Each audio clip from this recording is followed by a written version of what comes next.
Et à présent, nous avons en ligne Madame Farida El-Choubechi, écrivaine, journaliste et députée. Bonsoir Madame Farida El-Choubechi. Madame Farida, bonsoir, vous m'entendez? Madame Farida, bonsoir. Allô? Oui, bonsoir. Bonsoir. Vous m'entendez bien là? Ça va maintenant, oui. On est ravis de vous avoir avec nous, même en ligne, comme toujours. Moi, je suis ravie d'être avec vous aussi. Alors, comme vous l'avez vu tout à l'heure, le président a essayé de présenter quelques solutions pour aider le peuple égyptien à surmonter cette crise financière. Et donc, il a parlé de hausse des salaires, il a parlé d'autosuffisance alimentaire, il a parlé de l'industrie. Comment est-ce que vous voyez la situation actuellement sur le plan social et économique? C'est-à-dire que moi, je vois que on peut dire, grâce à Dieu, que nous avons un président qui a les yeux, le cœur, la tête et tout sur son peuple, et parce que nous traversons une crise internationale, comme tout le monde le sait. Il y a eu le Covid d'abord, 2 ans, et puis il y a eu la Corona, c'est-à-dire, et puis il y a eu, et ça dure encore, la guerre de l'Ukraine, Russo-ukrainienne, et qui a essayé d'agresser la Russie. Enfin bref, on est dans des conditions très difficiles et le monde entier en pâtit. C'est-à-dire, on n'est pas les seuls. Mais avec toutes ces difficultés-là et ces circonstances un peu pénibles, nous avons un président qui sent comment élever le moral de son peuple et comment aider son peuple à mener une vie digne. Comme il dit toujours, la vie digne. Alors, ça, c'est une vie vraiment, il sent ce que dont le peuple égyptien a besoin et il lui offre ça. Nous savons que depuis 2012 ou 2014, le salaire minimum était 1200. Oui. Et là, maintenant, c'est 3500. C'est-à-dire que c'est quelqu'un qui ne ferme pas les yeux sur les difficultés de son peuple et les ignore. Au contraire, et chaque fois qu'il peut aider, il aide. C'est pour ça qu'il faut mener des campagnes très franches et pour répandre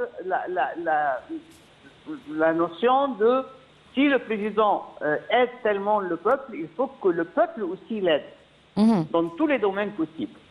Tout d'abord, travailler beaucoup, faire attention à la propreté de l'Égypte, faire attention à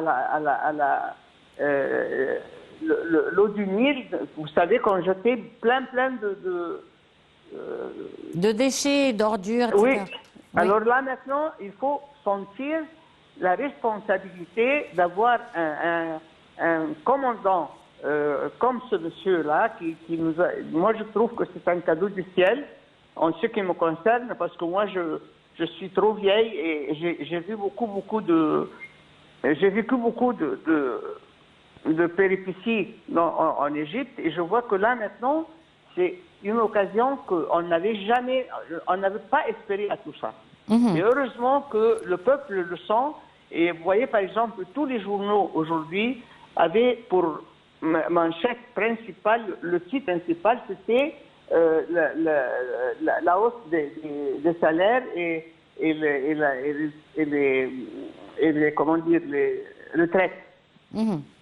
Oui, mais Madame Farida El-Choubechi, des économistes diront que cette augmentation des salaires, ou bien cette augmentation, elle va de pair avec l'augmentation des prix aussi. Non, mais les augmentations de prix ont été déjà faites. Et on avait commencé à sentir les difficultés. Et là, le président a donné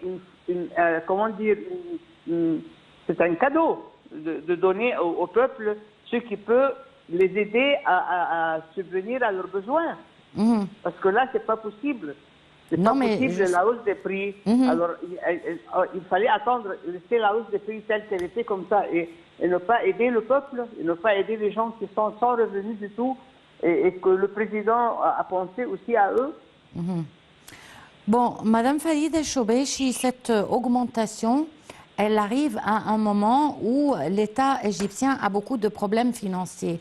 Comment Oui. l'État va devoir faire pour pouvoir justement offrir cette augmentation et en même temps ne pas affecter négativement son économie?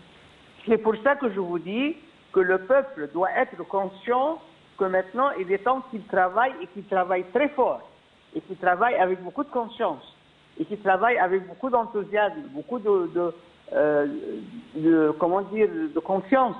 Parce que là, c'est pas un président qui veut accumuler une fortune ou qui veut profiter du peuple. Au contraire, il veut que le peuple profite des biens de son pays.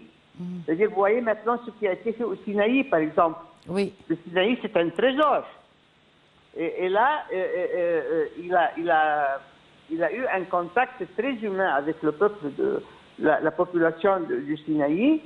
Et il leur a dit comment on est reconnaissant envers leurs martyrs. Et vous savez, le Sinaï, c'est plein de... il y a le fer, l'uranium, le magnésium, enfin beaucoup de métaux. Oui. Et beaucoup de richesses dans ce pays-là, dans cette partie de notre pays, qui va aider aussi et qui va faire travailler. Vous savez, maintenant, ce qui est très important, à mon avis, c'est que le gouvernement actuel ouvre des perspectives de travail. Oui. Il y a les jeunes qui travaillent. Il y a les femmes même qui sont à la maison, qui travaillent.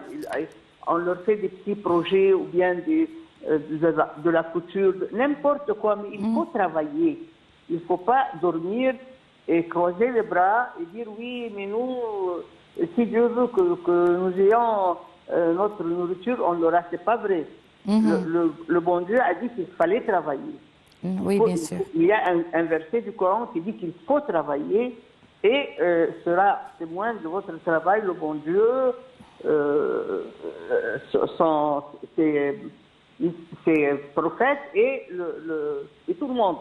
Alors là, il faut qu'on travaille. Il n'y a pas d'autre issue. Il faut qu'on travaille très fort, avec beaucoup de ferveur et beaucoup de conscience, pour qu'on puisse, comme vous l'avez dit, comme ça, surmonter cette période très difficile de l'histoire humaine. Bon, et outre l'augmentation des salaires, quelles sont les autres mesures prises par l'État en vue de minimiser ce fardeau économique qui pèse sur les citoyens égyptiens? Bon, vous voyez, maintenant, par exemple, il y a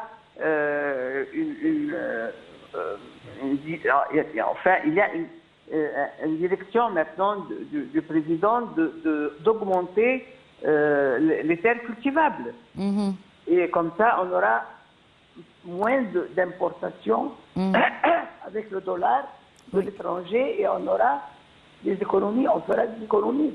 On fera des économies en même temps en satisfaisant les besoins du pays. Il y a aussi plein de petits projets qui s'ouvrent et des grands projets, comme les usines maintenant qui sont pour localiser l'industrie.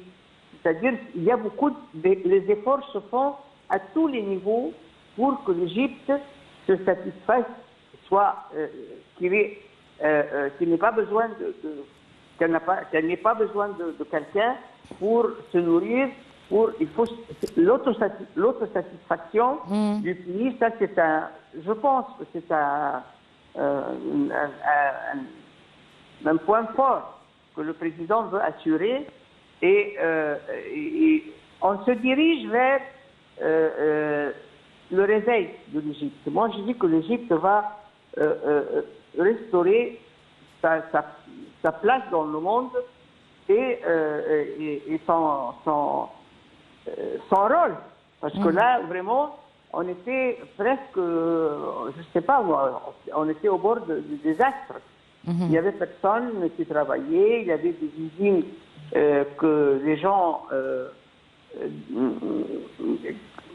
fermaient, c'est-à-dire il y avait une atmosphère trop pessimiste et trop lourde à supporter. Alors que maintenant, chaque jour, il y a un espoir. Chaque jour, il y a des responsabilités qui sont attribuées à notre jeunesse. Parce que c'est la jeunesse qui va prendre la responsabilité du pays après. Et nous voyons, par exemple, l'encouragement de l'art, l'encouragement de notre... Du sport. Pardon? Du sport aussi. Le sport? Oui, je parle dans tous les domaines. Si vous parlez d'encourager les arts, les sports, la jeunesse, la femme. Je ne vous entends pas très bien, malheureusement, mais vous avez parfaitement raison. Partout, tous les domaines, dans tous les domaines, il y a des portes de l'espoir qui s'ouvrent. Et moi, je crois que c'est une période très importante dans l'histoire de notre pays. Est-ce qu'on peut dire que notre stabilité économique actuellement dépend de la guerre russo-ukrainienne? Les difficultés économiques, vous m'avez dit? Oui. Bien sûr, tout le monde. Vous savez, vous êtes bien placé pour savoir que même les pays européens en souffrent. C'est-à-dire tout le monde, parce que ça, c'est... Les dégâts sont dans tous les domaines. Tout d'abord, il y a une restriction de l'importation de l'exportation de leur part du blé.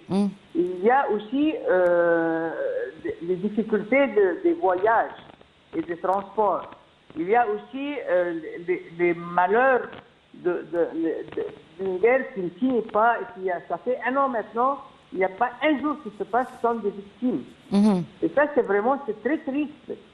Et je ne sais pas pourquoi il y a une stratégie qui m'échappe, dont le but m'échappe, qui n'est pas le but odieux que je connais et que j'ai vécu aussi avec l'Occident, c'est qu'ils veulent que la guerre continue, sans aucun